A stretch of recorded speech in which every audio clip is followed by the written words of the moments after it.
E voltamos a falar da eleição suplementar ao Senado. O PSL e o Democracia Cristã escolheram o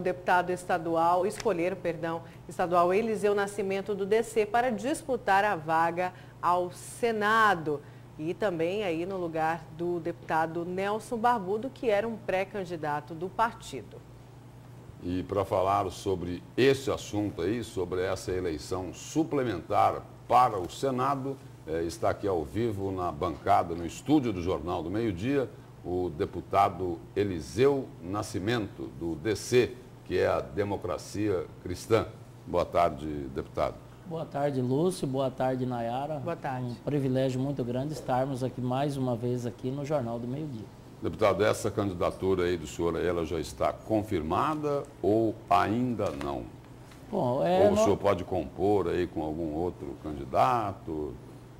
Tem essa possibilidade ou não?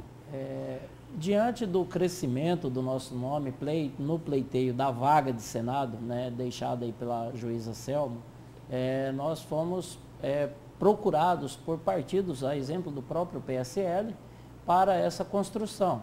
Né? E essa construção do DC, Democracia Cristã, com o PSL, isso foi um trabalho feito pelas gremiações nacionais. Então, reuniu-se os presidentes nacionais dos partidos e nós fomos procurados devido a algumas pesquisas, inclusive de bastidores, que chegou a conhecimento desses, e assim sendo, o nosso nome foi homologado como o pré-candidato a senador pelo Democracia Cristã, com a primeira suplência do PSL. Nós já fomos procurados por grupos, né, de outros partidos para recuar e sairmos como primeiro suplente ou até fazer uma construção de composição.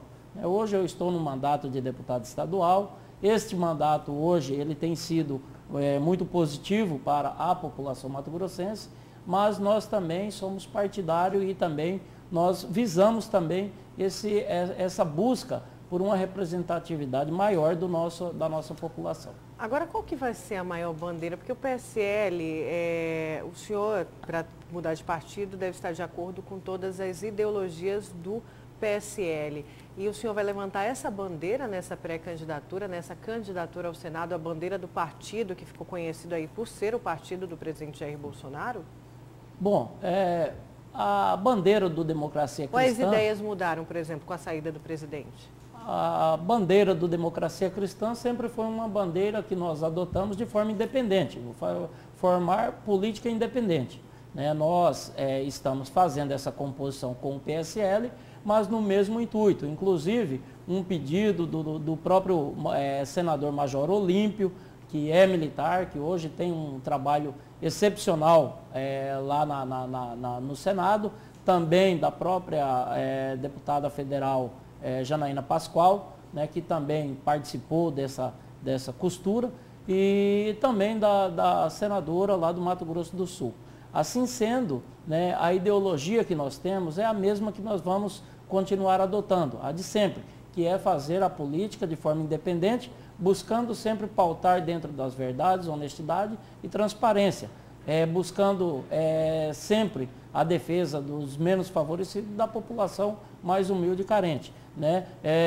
O governo federal, o presidente Bolsonaro, ele foi eleito pelo PSL, o PSL tem esse reconhecimento, né, da participação do presidente. Outros deputados também foram, inclusive eu fui um dos que levantei a bandeira do presidente Jair Bolsonaro aqui no Mato Grosso no segundo turno, né? Não no primeiro turno, porque nós tínhamos candidatura própria e a fidelidade partidária, isso é muito importante e respeitado pela nossa pessoa. Então nós fizemos essa construção e essa construção será adotada.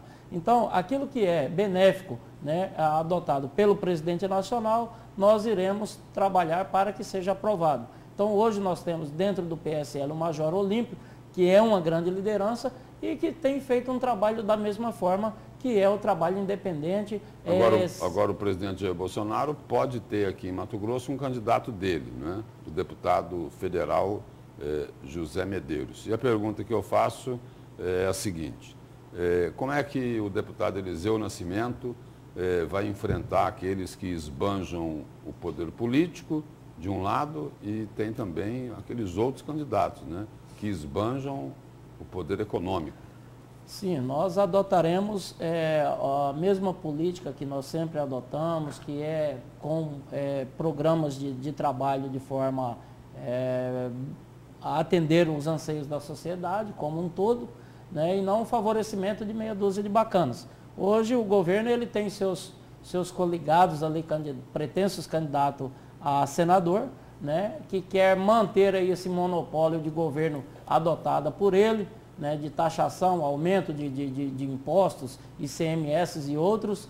Temos aí também aí essa gana, né, pela retirada de direitos de servidores públicos, e isso são coisas que nós viemos contrário, né, e nós iremos adotar a mesma política de defender que esses tipos de ações não sejam praticadas lá dentro do Senado, inclusive a pedido do próprio governo, que tem uma força muito grande hoje dentro do Senado Federal e da Câmara Federal, né? Então aquilo que for benéfico, com certeza, como senador, nós traremos ao Estado de Mato Grosso, que seja com parceria ou que não seja em parceria com o governo do Estado. Agora, o que nós não podemos é ser um instrumento usado pelo governo do Estado para adotar coisas que irão prejudicar a população, como é o caso aí dessa taxação aí dos impostos, que está um absurdo aqui no Estado de Mato Grosso. Deputado, vamos à participação do telespectador do Jornal do Meio-Dia aqui pelo WhatsApp.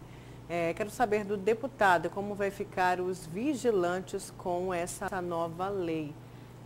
Bom, os vigilantes, eles entram dentro de um processo que o governo implantou uma nova lei, que é uma lei aí da proporção, a inclusão. Até para o nosso telespectador, desculpa interrompê-lo, entender, a gente tem uma outra mensagem também que é um pouquinho mais completa. O Claudinei, ele pergunta para o deputado se ele vai acabar com os vigilantes em órgão público, pais de família, para colocar militares aposentados. O senhor chegou a propor isso, deputado? O governo do Estado, ele tem alguns vencimentos de contrato com empresas de vigilante, e diante desse vencimento de contrato, outras licitações irão ser adotadas. O que o governo encaminhou para a Assembleia Legislativa, que teve a votação unânime dos 24 deputados, foi um projeto de lei na qual os militares da reserva, de forma proporcional, poderia ser incluso, né, nas forças de segurança novamente do Estado. E prestação de serviço, isso já acontece inclusive desde 2007. Então, isto não é uma lei do deputado estadual Eliseu Nascimento e de nenhum outro deputado. Então, da mesma forma que os demais deputados votaram, o deputado Eliseu também votou. Então, acredito que a cobrança, né, dos vigilantes, elas são viáveis. Inclusive, recebemos o Sindicato dos Vigilantes na data de ontem, para que nós possamos viabilizar um diálogo com o governo do Estado referente a essa situação. O que nós não podemos permitir é que pais de famílias sejam desempregados. E isto também é um trabalho que nós buscaremos dentro do Senado Federal, inclusive a questão do porte para os vigilantes. Até porque fazem um serviço brilhante dentro de um cenário econômico e de empresas privadas e até muitas vezes estatais e também estaduais, e no momento que vão para o seu descanso, acabam aí pagando um alto preço, às vezes com a própria vida. Deputado, o governador Mauro Mendes esteve esteve nesta quinta-feira lá na Assembleia Legislativa. 2020, então, não vai ter RGA. Bom, essa prática do governo de não pagar o RGA, acredito que vai empurrando sempre, buscando dizer que a culpa é sempre do servidor, que a culpa é da lei de responsabilidade fiscal. Hoje eu fiz uma pergunta para ele, Lúcio, na questão da promoção por requerimento dos policiais militares, que estão indo para a reserva, que no ano passado o governo do Estado ele suspendeu o direito da aposentadoria desses militares, porque não estava programado cumprir a questão da promoção por requerimento. E ele simplesmente, de forma resumida, disse que não saberia responder. No ano passado ele alegou que seria devido ao decreto de estado de calamidade financeira, já este ano, ele não sabe responder o porquê que não está sendo cumprido. E além do mais, não sei se a sociedade mato-grossense sabe, né, os policiais militares estão suspensos de fazer o agendamento da sua aposentadoria pelo MTPrev.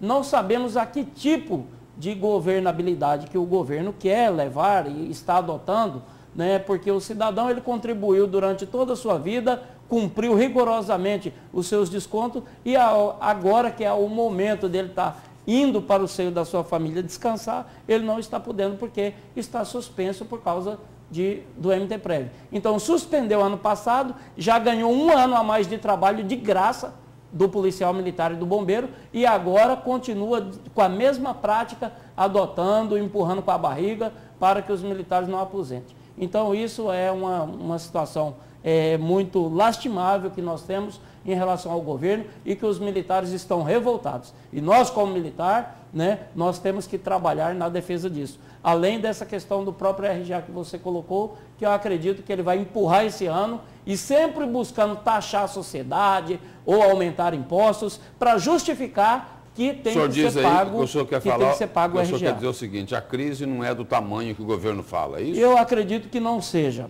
Eu acredito que meia dúzia de bacanas estão isentos de pagar os seus impostos e a sociedade está pagando esse alto preço. E sempre tentando fazer o convencimento aos servidores públicos que o governo do Estado está buscando resolver a questão para poder cumprir o RGA. Esse sonho que nunca se realiza. Deputado, obrigado pela presença e pelas informações aqui no Jornal do Meio-Dia. E eu que agradeço, Lúcio, Nayara, e sempre estamos à disposição para poder participar desse grande jornal que é o líder de audiência no meio-dia. Obrigado. Obrigada, viu, deputado?